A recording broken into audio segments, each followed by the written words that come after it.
Olá, minha irmã, meu irmão, bom dia, boa tarde, boa noite. Estou aqui com a Cíntia. Boa noite, gente.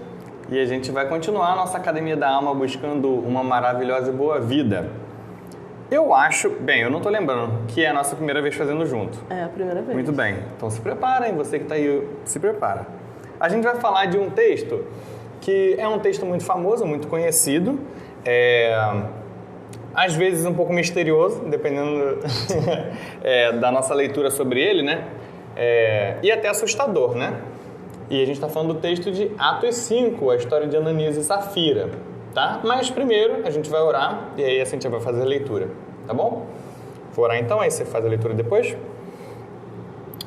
Pai, muito obrigado por esse dia, obrigado pela oportunidade de experimentarmos a Tua presença, de ler a Tua palavra e perceber a Tua voz, perceber a Tua mão agindo sobre nós e nos movendo para a Sua direção, Pai. Nos ajuda a estarmos sensíveis à Tua vontade, sensíveis ao Teu Espírito e que assim a gente consiga experimentar uma maravilhosa e boa vida, nos afastando daquilo que nos afasta de Ti. Essa é a oração que nós fazemos em nome de Jesus. Amém. Amém. Muito bem, então a Cíntia vai seguir para a leitura. Você que está vendo aí, pode abrir o texto também para acompanhar, né? É bom que você tenha em mãos. Lembrando, é Atos, capítulo 5, do verso 1 a 11. Entretanto, certo homem, chamado Ananias, com sua mulher Safira, vendeu uma propriedade. Mas, em acordo com sua mulher, reteve parte do preço e, levando o restante, depositou aos pés dos apóstolos. Então disse Pedro: Ananias, por que encheu Satanás teu coração, para que mentisses ao Espírito Santo, reservando parte do valor do campo? Conservando-o, porventura não seria teu? E vendido, não estaria em teu poder? Como, pois, assentaste no coração este desígnio? Não mentiste aos homens, mas a Deus. Ouvindo estas palavras, Ananias caiu e expirou, sobrevindo grande temor a todos os ouvintes. Levantando-se os moços, cobriram-lhe o corpo e, levando-o, o sepultaram. Quase 3 horas depois, entrou a mulher de Ananias, não sabendo o que ocorrera. Então Pedro, dirigindo-se a ela, perguntou-lhe: Dize-me, vendeste por tanto aquela terra? Ela respondeu: Sim, por esse tanto. Tornou-lhe Pedro: Por que entraste em acordo para tentar o Espírito do Senhor? Eis aí à porta os pés do que sepultaram teu marido, e eles também te levarão. No mesmo instante, caiu ela aos pés de Pedro e expirou. Entrando os moços, acharam-na morta, levando-a, sepultaram-na junto do marido. E sobreveio grande temor a toda a igreja e a todos quantos ouviram a notícia desses acontecimentos. Amém. Muito bem. Se você fosse, então, resumir em uma palavra ou em uma expressão, né? Qual é o tema ou qual é o principal assunto, né, que gira esse texto? O que você diria? Na maioria das vezes que a gente fala sobre ele, é sobre mentira. E é sobre mentira que a gente vai falar hoje, né?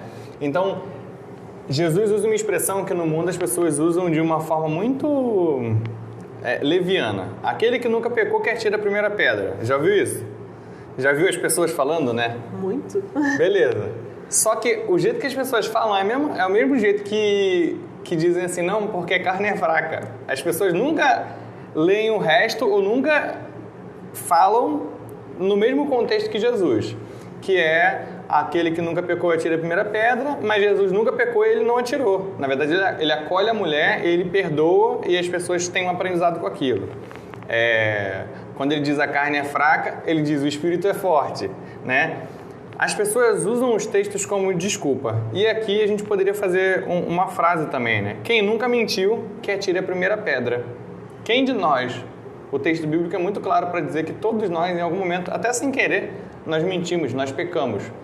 Só que Ananias e Safira utilizam isso de uma forma mais criativa, eu diria, né? Então vamos lá. Assim que já leu o texto, a gente é apresentado por essa história, Ananias e Safira, marido e mulher, aparentemente, né?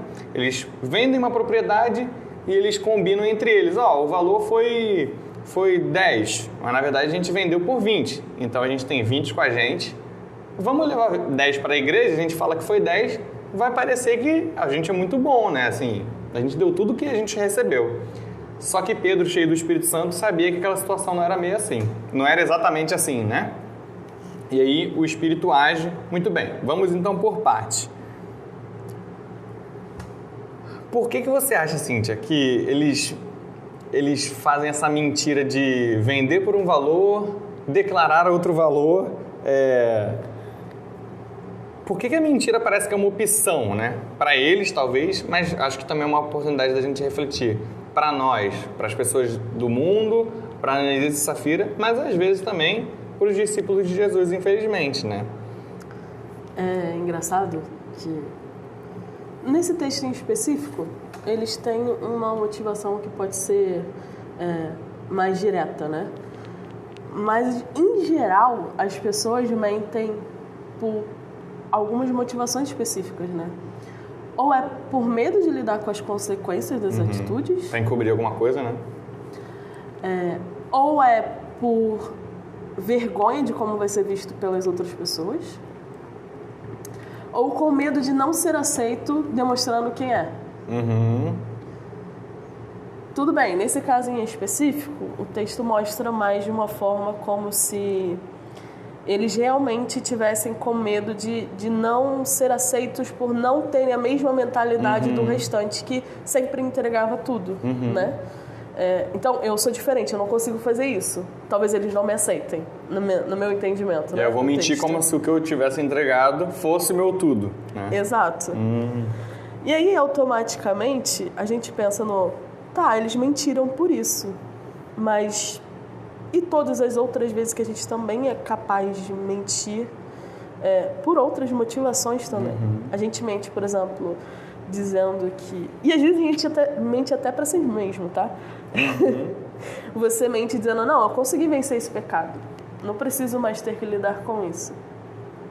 Na verdade, você não consegue lidar com aquele pecado e prefere não tocar nele, deixar ele lá, não mexer nele para não ter que lidar com aquilo. Mas não é que foi resolvido, só está talvez escondido, né? Embaixo do tapete, talvez. Sim. E tem diversas consequências para isso, né? Eu acho que a pior parte de mentir é que no final das contas, ela está muito ligada a você não conseguir assumir em que momento você está. Que momento de maturidade eu estou para conseguir fazer tal coisa? E aí eu não consigo admitir que eu estou nesse ponto, aí eu minto. Para simular alguma coisa, né? Exato. Interessante. Quando você estava falando, eu estava pensando numa situação de mentira, que é a situação de Davi e Batseba, né? É uma mentira de Davi, que ele chama o marido para que o marido fique com ela, quando na verdade ele já ficou com ela e por isso ela engravidou, né? E aí ele pega uma situação errada, ele joga uma mentira em cima para cobrir, só que a mentira não dá certo.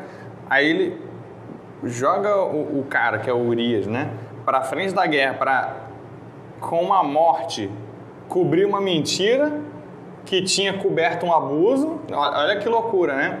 Mas a gente faz isso. Enquanto você falava assim, ela pode ser usada para esconder algo que seria vergonhoso, ou para mentir sobre quem eu sou, ou para não revelar.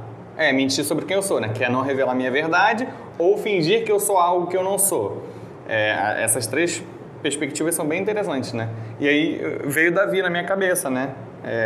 De alguma forma tentando esconder as coisas e mentir, né? Manipular, talvez, igual o Ananias e Safira fizeram, para se sair melhor, para esconder a vergonha do que ele fez, para esconder o erro, para não revelar que ele era de alguma forma. Acho que se encaixa em tudo, né? Sim. Interessante. Eu confesso, aí é pecado confesso. Aí tá perdoado, olha por ela. Eu gostava muito de mentir quando eu era criança. Muito, muito. E aí, ao ver situações em que as pessoas que eu convivia mentiam muito para fugir da responsabilidade das coisas, eu tomei ranço de mentira. Então, assim, para eu mentir é porque realmente eu não consigo lidar mesmo com o assunto. É muito difícil. Eu realmente tenho ranço de mentira. O Fábio chega a me zoar e fala, Cíntia, você é do time do sincericídio. Você prefere literalmente dizer a verdade e sair mal com a situação do que mentir. Mas eu acho que é muito da perspectiva da experiência das pessoas. Quando ela tem muito essa experiência do eu menti e deu certo... Vai nutrindo, né?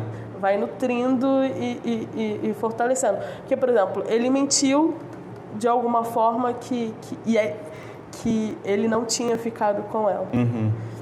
E aí ele inventou uma outra possibilidade para encobrir a mentira. E uma mentira vai chamando a outra, né? Um abismo chama outro abismo, né? O texto de Salmos. É. Sim.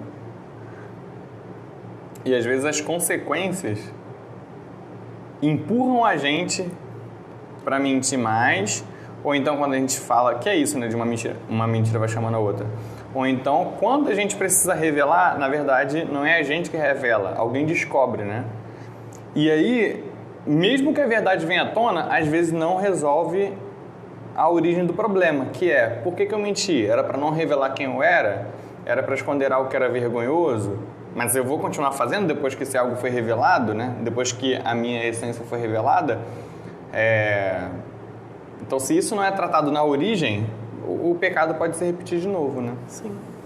Muito bem. Então, você já falou um pouquinho aí sobre o porquê da gente, às vezes, mentir e também ali naquele momento deles, né? Então, a gente passa agora para o versículo 3, que Pedro destaca que a mentira que eles estavam contando não era a Deus, não era aos homens, e sim a Deus, né? Era o Espírito.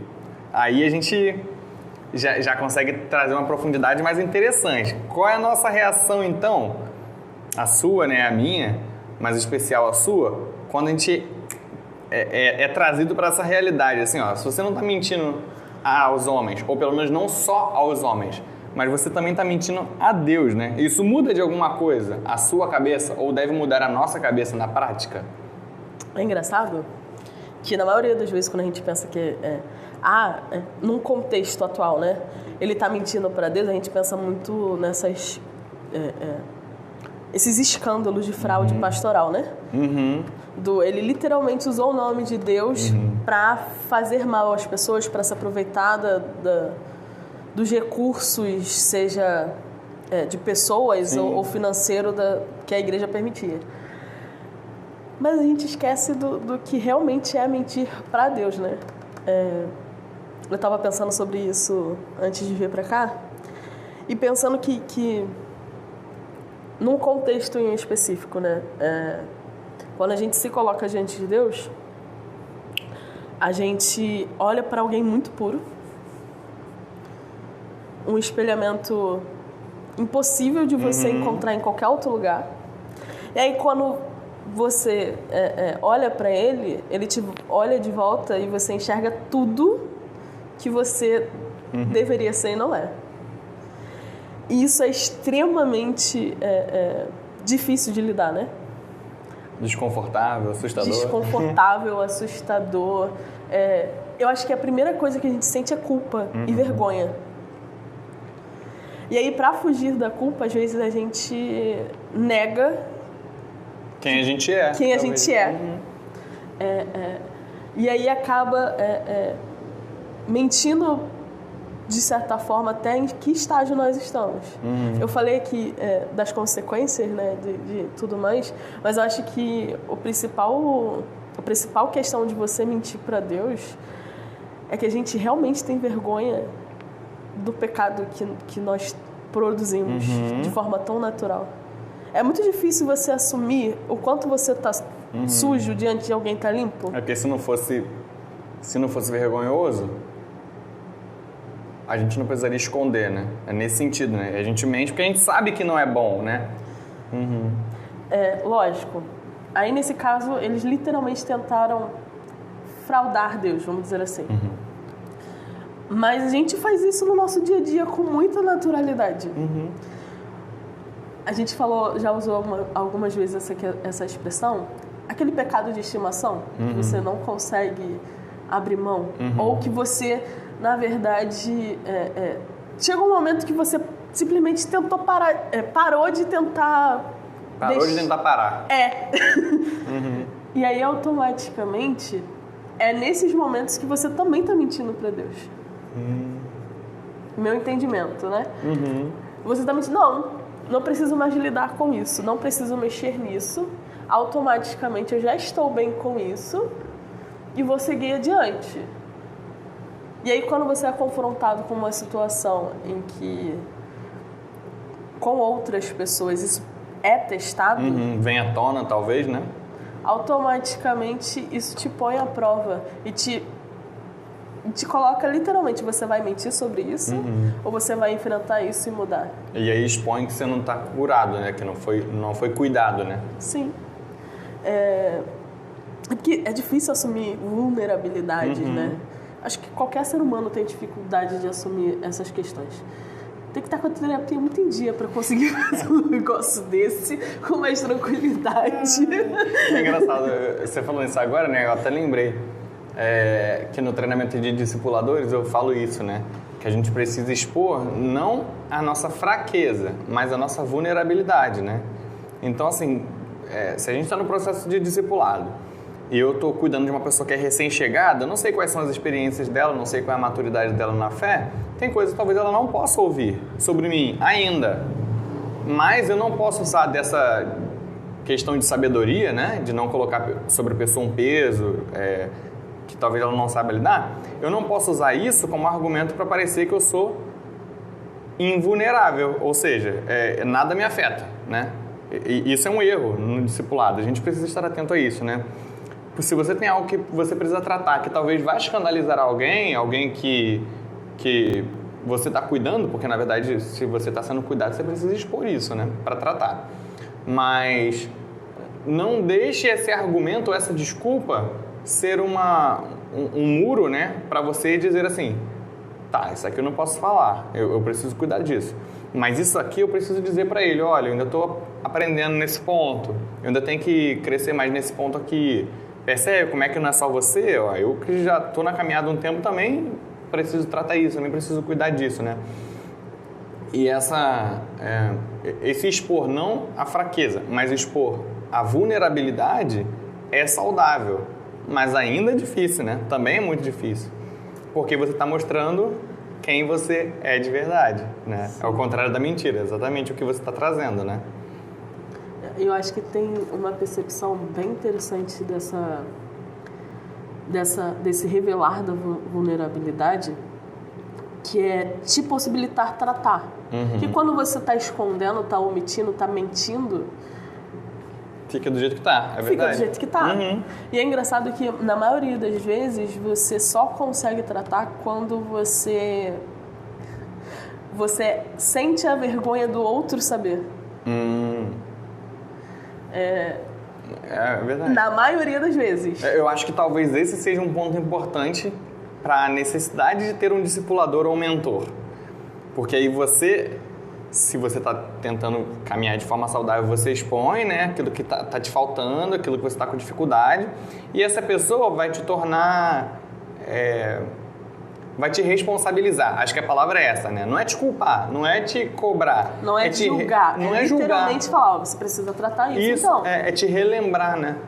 Eu acho que é bem interessante essa questão que você falou. Eu nunca entendi muito bem na Bíblia, até eu ter uma experiência de ver alguém confessando, confesse uns aos outros os seus pecados. Até eu ter essa experiência. Eu lembro que, eu já até comentei isso aqui, que a primeira vez em que eu participei da escola dominical foi com uma pessoa falando abertamente sobre o maior pecado dela. E aí eu fiquei, uai, como é que é isso? Como é que a pessoa fala assim abertamente? Que eu nunca tinha experimentado isso. E aí teve um dia em específico que o Fábio falou de púlpito. E aquilo para mim foi libertador. Porque na minha cabeça... eu fui criada de uma forma muito... Você precisa parecer.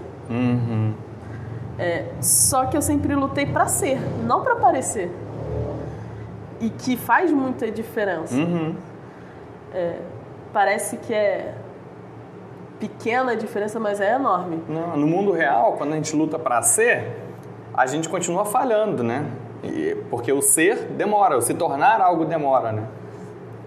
E principalmente no início do discipulado, se você tenta parecer ao invés de ser, você não trata nada, você se torna um crente imaturo durante a caminhada, que não consegue lidar com as dificuldades, não consegue lidar com os altos e baixos dentro da caminhada, com as lutas.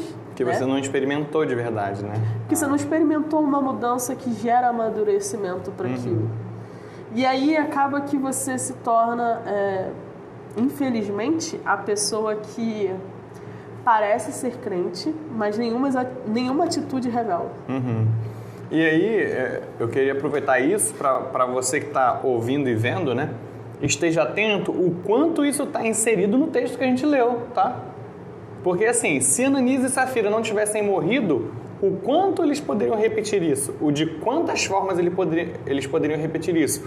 Quantas pessoas poderiam talvez seguir esse exemplo, né? Poxa, eu descobri na semana passada que Ananias e Safira não venderam, na verdade, o negócio no ano passado. E se a gente fizer alguma coisa diferente igual eles fizeram, né? E se a gente, na verdade, for para uma ação social, e aí quando a gente dispersar, e se a gente, na verdade, for para um mercado, passar um tempo lá, comprar um negócio, comer um lanche, depois volta e fala, poxa, foi maravilhoso a ação social, a gente participou, a gente estava lá no início, lembra que a gente orou? Percebe como isso parece bobo? Eu tentei trazer um exemplo bem atual, né?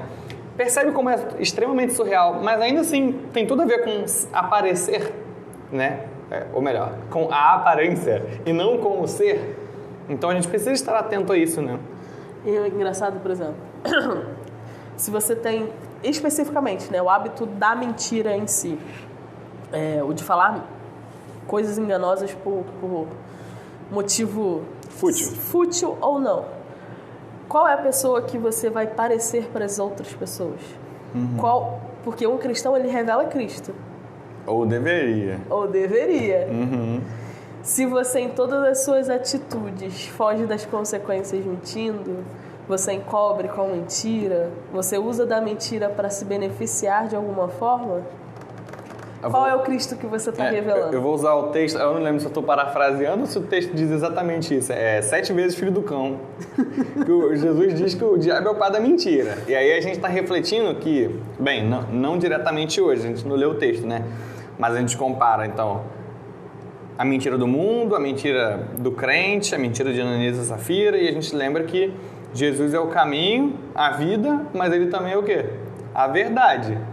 E aí você, que está na caminhada, né, do discipulado, está no seu processo de santificação, se você assume ou se você se contenta que a mentira é uma possibilidade, de quem você está se fazendo filho ou se mostrando filho, né? Então é importante a gente tomar cuidado com as nossas atitudes, porque a nossa prática revela muita coisa do que a gente pensa e do que a gente é. Às vezes a gente vai enganar, às vezes a gente vai estar expondo o que a gente é, né? Muito bem. Acho que a gente já cobriu um monte de pergunta aí, mas tem uma que eu gostaria de ouvir assim, de forma mais, talvez descrevendo, né, pontos, né? Então, Ananias e Safira, depois de mentir a Deus e aos homens, eles têm acontece um episódio que não acontece em outros momentos no texto bíblico, né? Que é uma morte assim a partir da mentira. E a pergunta primeiro, a declaração a mentira traz consequências. A gente falou aqui algumas coisas mais profundas, né? Mas de forma simples, quais você diria que são algumas consequências da mentira, né? Aí seja no mundo, de forma geral, mas também talvez para o crente. Então, como essas consequências surgem, talvez, na nossa vida? Eu acho que, a princípio de tudo, né? Como todo pecado, mentira em si, ela causa afastamento do relacionamento com Deus. Eu acho que a mentira ao outro te causa o afastamento na relação com o outro. E até te causa uma consequência que a maioria das pessoas não pensam eu não sou quem... Não mostra a ninguém quem eu sou. Isso é muito solitário. Mas isso é um outro ponto. Mas quando se trata de consequências, a gente tem primeiro esse impedimento, né? É como se você colocasse um muro entre você e Deus. Isso é muito ruim. você está colocando mais um tijolinho lá. Cada mentira você está colocando mais um tijolinho de afastamento entre você e Deus, que é a pior consequência possível. Mas você tem, em relação ao mundo, o fato de que as pessoas não veem Deus em você, e aí Deus não é um Deus transformador. Percebe como muda a percepção? Uma coisa desdobra na pessoas? outra. Porque se ela, por exemplo, está na igreja tem tanto tempo e ainda assim não está fazendo isso... Que é uma coisa, para todo mundo, é uma coisa mais simples. Não está falando de parar com um vício.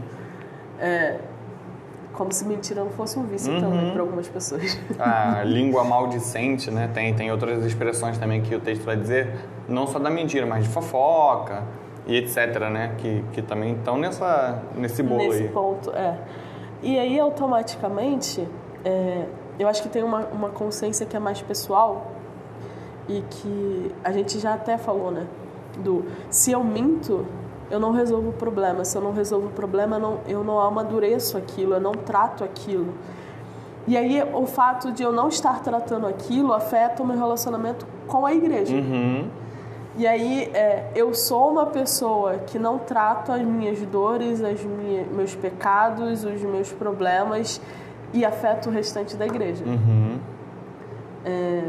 Eu já ouvi muito de pessoas que se desviaram, né, do reino. Na igreja tem mais fofoqueiro, na igreja tem mais mentiroso do que do lado de fora. E aquilo sempre me dá que é aquela pessoa a pessoa que saiu, né? É aquela que não consegue enxergar o outro como humano, não teve maturidade para enxergar que o outro é tão humano quanto ele. Revela a pessoa que não está, aquela pessoa que ainda está na igreja, que não está tratando nada com Deus, não está amadurecendo o seu relacionamento com Deus. E aí tem um contexto de como o mundo vai ver a igreja no geral. Quem dera, né? Todos nós tivéssemos discernimento para descobrir as grandes fraudes que a gente tem. Mas como a gente vai ter esse dom se a gente não resolve pequenas coisas com Deus e chega a esse tipo de amadurecimento? Engraçado, acho que isso leva para as próximas perguntas, né? Mas eu estava pensando nessa questão do falar a mentira, do parecer uma coisa e não ser aquilo. E eu estava lembrando de algumas frases que Jesus fala, né, enquanto você falava, quando Jesus disse assim, vocês são, então vocês são o sal da terra, vocês são a luz do mundo, se os seus olhos forem, que também é ser, mas tem uma cena que para mim traduz exatamente a seriedade do que Jesus fala quando ele usa essas expressões, que é a cena agora eu acabei de esquecer a árvore, acho que é uma figueira, que ele amaldiçoa. Lembra desse episódio? Sempre me pareceu muito aleatório esse texto, né? Mas depois de estudar um pouco mais, ler, ouvir algumas pessoas refletindo sobre isso, né? Eu fui impactado sobre essa ser exatamente a forma como a seriedade que Jesus trata o discípulo que parece ser, mas não é. Porque se na verdade ele não é, ele só está parecendo, ele não é aquela perspectiva do joio e do trigo, talvez. Aí lembre, né? Eu não estou dizendo que...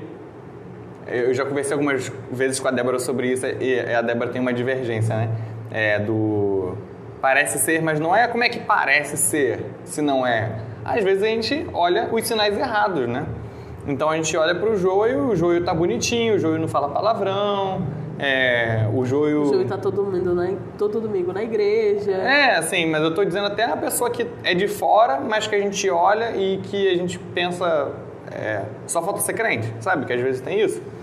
Às vezes tá dentro, né? Na parábola parece que tá no mesmo meio, realmente. Mas eu quero dizer isso, às vezes o negócio parece que Não é. E a seriedade de Jesus, assim, ó, se seus olhos forem bons, todo o corpo será luz. Se não forem, eu já citei também no outro encontro, né? Que grandes trevas serão, se forem trevas. Sal da terra, luz do mundo. Se não servir para salgar, só serve para ser pisado pelos homens. Se você... a luz você tem que colocar no lugar alto. Se você colocar no lugar baixo, não serve de nada. E aí, tudo isso me dá a impressão que está falando do discípulo que ele é uma coisa, ou ele deveria ser uma coisa, e talvez, na verdade, não é discípulo, né? A pessoa que mostra ser uma coisa e não é. E aí eu volto aqui para a figueira, né? Que aparentava ser boa, aparentava ter frutos, mas quando Jesus chega para conferir, na verdade, não tem nada. E aí, se não tem nada, não serve para nada. E aí eu não estou dizendo que você não serve para nada. Mas perceba, assim, se eu estou vivendo para parecer um bom discípulo, e aí eu até oro, porque para parecer eu preciso simular algumas coisas, né? Então, eu até oro, às vezes eu decoro a Bíblia toda, mas talvez eu não trabalhe o texto bíblico no meu coração para me transformar, mas eu sei todos os versículos de cor, né? E para isso eu não preciso ter fé, eu preciso ter fé para ser transformado, né? Eu preciso crer em Jesus e o Espírito Santo me inunda. Gravar, eu só preciso ter uma memória boa. Em que medida isso produz fruto no meu coração, né? Enquanto você estava falando aí, eu estava pensando nisso tudo aqui, mas para caminhar para a próxima pergunta, né? Porque parece que no meio de tanta mentira e de tanta simulação, falta o temor. E aí, a pergunta que entra, que é o que o texto traz, né? A pergunta que entra, então, como restaurar o temor? Isso pensando na perspectiva de que alguém que foi alcançado, né, que é um discípulo, está buscando a maravilhosa e boa vida, mas talvez esteja caindo nesse pecado da mentira, né? Então, a gente retorna para esse momento para começar a caminhar para a conclusão.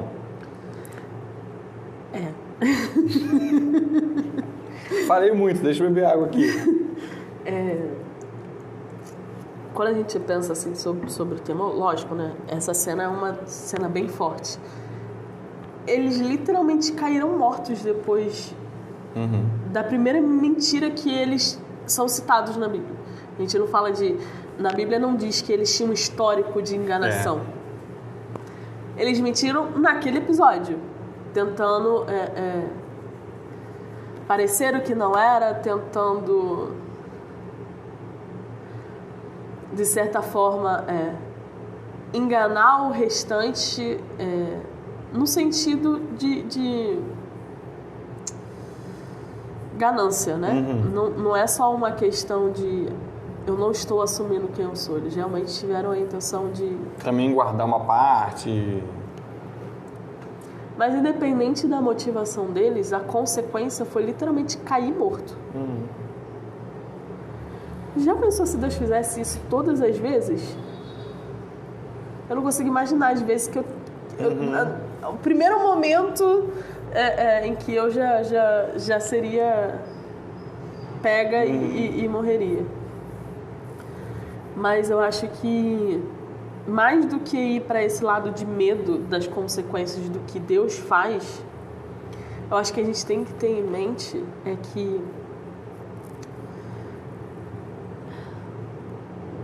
a pergunta básica, né, eu realmente quero ter um relacionamento com Deus? Se eu quero ter um relacionamento com Deus, e se eu tenho realmente temor, amor e reverência, eu realmente vou revelar quem eu sou. E aí eu acho que o primeiro passo para você restaurar isso é você entender: eu quero realmente ser um discípulo. Eu aconselharia até a listar, tá? Tudo que você consegue identificar e colocar diante de Deus com a maior sinceridade. Porque aqui às vezes pode parecer que a gente está falando mas você tem que ser. Só que ninguém é santo. Jesus nos faz santo. Jesus nos santifica. Aí pode parecer um pouco contraditório, né? Mas não, é justamente o oposto. E é uma caminhada. Quando você se coloca na verdade de quem você é no momento, de quem você quer se tornar, você revela para Deus quem você é, você tem autoconsciência das suas próprias atitudes e automaticamente isso te permite alcançar mudanças a partir desse tratamento. E aí não é uma questão de eu tenho que ser santo. Não. Nesse momento, eu consegui abandonar isso, isso e isso. Eu não consegui abandonar isso. Não consegui abandonar aquilo. Isso aqui ainda não faz o menor sentido para mim. Porque para Ananias não fazia o menor sentido ele entregar tudo. E não tinha nada a ver com o fato de que ele tinha que entregar o dinheiro. Não, para ele provavelmente não fazia sentido entregar, porque Deus ainda não tinha tocado no coração dele nesse ponto. Se aquilo não é algo natural para mim, não faça. Ore. Ore e peça a Deus para que Ele te faça entender. A pergunta, essa sua frase me faz lembrar da pergunta de Pedro, né? Alguém pediu? Sim. Por que você fez, né? Se você não está com essa convicção, talvez, não faça pela aparência, não faça porque os outros estão fazendo. Ore mesmo, né? Essa pergunta dele me faz pensar assim, caraca, morreu à toa. Assim, era só não tentar fazer uma coisa que não era a verdade dele, né? E isso é... Isso eu acho que é temor a Senhor. Não se colocar diante de Deus de uma forma que você não é. Isso é realmente temer a autoridade dele. Isso é realmente amar ele. Porque eu já ouvi diversos casais falando, nossa, eu me sinto muito à vontade. Finalmente eu encontrei alguém que eu me sinto realmente à vontade para ser. Por que a gente não tem essa mesma convicção com Deus? Verdade. Deveria, né? Acho que na medida que a gente se expõe, a gente se permite ser cuidado, né? A gente se permite ser tratado naquilo que tá sujo, né? O que a gente falou no início, que você falou, né? Eu olho para ele, ele me vê, eu me vejo, percebo a distância entre mim e ele, o quanto eu tô sujo, tô maltratado, né? Mas agora que eu vejo, é possível tratar, né? É possível ser cuidado. A gente se relaciona muito, compara muito, né? Nossa relação com Deus com os traumas da convivência com outras pessoas. E aí, quando a gente olha para Deus e vê Ele completamente puro, a gente lembra de todas as vezes em que as pessoas culparam a gente, julgaram a gente, e automaticamente liga uma coisa a outra, né? Ele é muito puro, então Ele também vai me julgar. Deixa eu me afastar. É meio que inconsciente a gente fazer isso. Quanto mais a gente se sente culpado diante de Deus, mais a gente meio que limita os nossos passos. Não, eu preciso ser um pouco mais santo para chegar mais perto. Só que a gente não vai ser mais santo se a gente não chegar mais perto. É o movimento de Adão, né?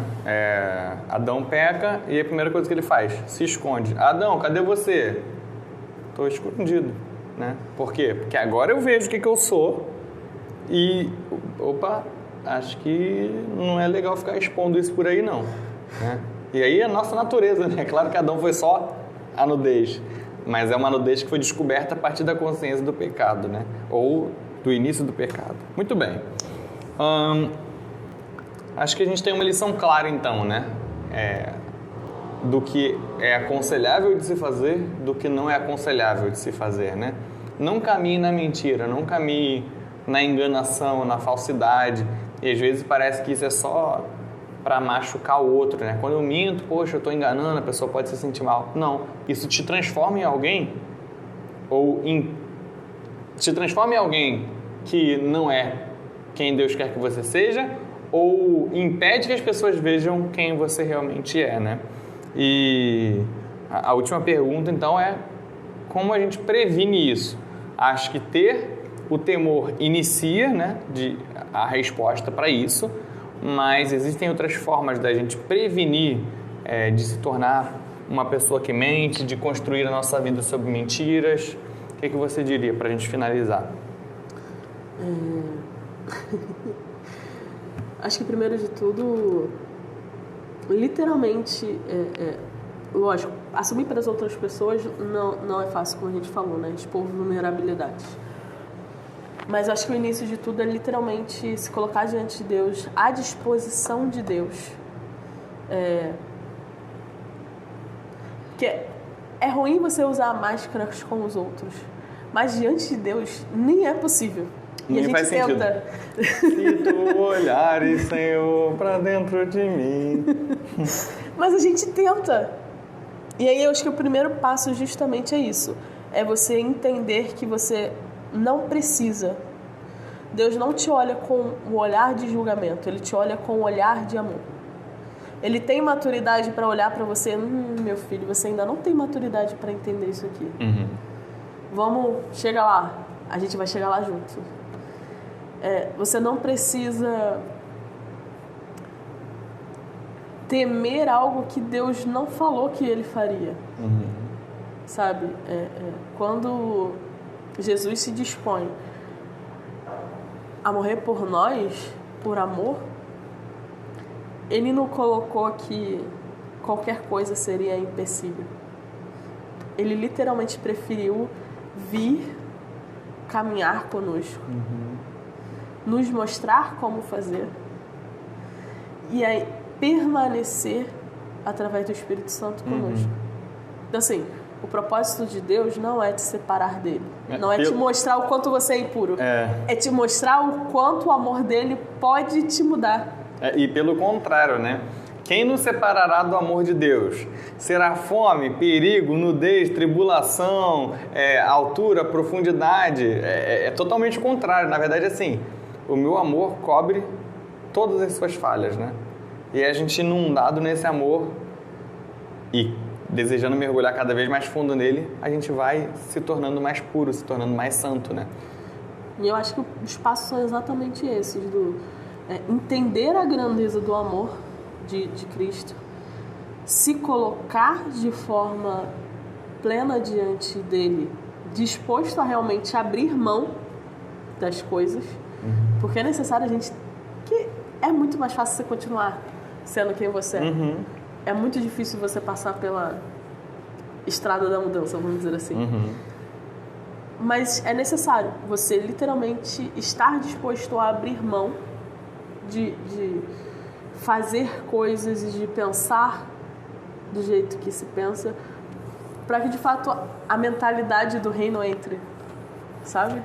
E não sejam atitudes porque parecem certas, mas atitudes naturais, porque a mudança foi causada, porque a sua mudança de visão aconteceu.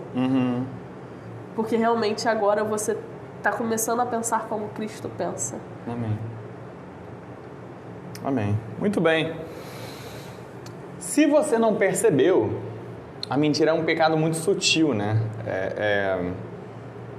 Ela pode ser tão interna que passa, a Cíntia já citou isso, né? Que passa não só de mim para o outro, mas eu posso mentir para mim mesmo, né? Então esteja atento a isso, né? Quantas vezes, na verdade, você tem falado, você tem feito, você tem demonstrado aquilo que você fez, aquilo que você não que você não fez e por quê, né? Talvez se Ananias e Safira tivessem feito essa reflexão, por que eu vou doar? Ou por que eu vou mentir? Muitas coisas não teriam acontecido como aconteceu, né? De qualquer forma, aconteceram, a gente precisa aprender e a gente precisa perceber, assim, que da mesma forma que grande temor alcançou as pessoas que estavam ao redor e que presenciaram tudo aquilo, será que a gente precisa passar por uma situação assim para ter o temor no nosso coração e para que a gente entenda que esse Deus é real? E não só real e não só poderoso, porque ali naquela situação que eles viram foi talvez um Deus assustador, né? Mas um Deus puro. Essa deveria ser a perspectiva, né? É um Deus puro que nunca compactua com a mentira. E por mais que ele não reaja com as nossas mentiras da mesma forma que ele reagiu naquele momento, ainda assim ele não compactua com as nossas mentiras, né? Então a gente vai caminhar para qual direção? Para a direção dele, para a direção da verdade, como a gente citou, ou para outra direção, né? Que afasta a gente da vida, que tira a gente o dom de nos expor, de aprender com o outro, de cuidar do outro, caminhando em verdade. Bem, hoje a gente falou sobre a maravilhosa e boa vida não construída em mentiras, né? Espero que você tenha sido abençoado como eu fui. A Cíntia fala assim, com uma segurança, assim, com uma calma, que um dia eu vou conseguir falar e é muito bom te ouvir. Foi muito bom te ouvir a primeira vez aqui, né? A gente já se fala toda hora, na escola dominical, a gente já se fala e se ouve muito, mas acho que é um modelo diferente. Legal te ouvir. Sempre é bom estar aqui, né? Conversando, ouvindo, que tenha sido abençoador para você também. Amém? Bem, eu orei no início, você pode orar agora no final para a gente terminar? Pai, muito obrigada, Senhor, por mais esse momento, Senhor, que nós tivemos de refletir. E muito mais do que falar para as pessoas que estão nos assistindo em casa, muito obrigada por o Senhor falar nos nossos corações, Pai. Porque, de fato, é maravilhoso poder estar em Tua presença e em Tua presença revelar tudo que nós somos, Pai. E permitir que o Senhor nos trate. Porque nós queremos ter um relacionamento real contigo. Não apenas parecer que somos cristãos, mas sermos de fato transformados por Ti dia a dia, Pai. Que o Senhor possa colocar nos nossos corações, nos corações das pessoas que estão nos vendo, o desejo e a força ou a entrega o suficiente para que nós venhamos de fato deixar que o Senhor nos mude, deixar que o Senhor nos transforme, deixar que o Senhor mude a nossa visão de vida, mude a nossa visão do que é o reino, mude a nossa visão do que é revelar a Ti para as pessoas, Pai. Que o Senhor possa estar conosco. É o que eu lhe peço, Senhor, em nome de Jesus. Amém. Amém. Muito bem. Até mais, pessoal. Até uma próxima Academia da Alma. Que Deus abençoe vocês.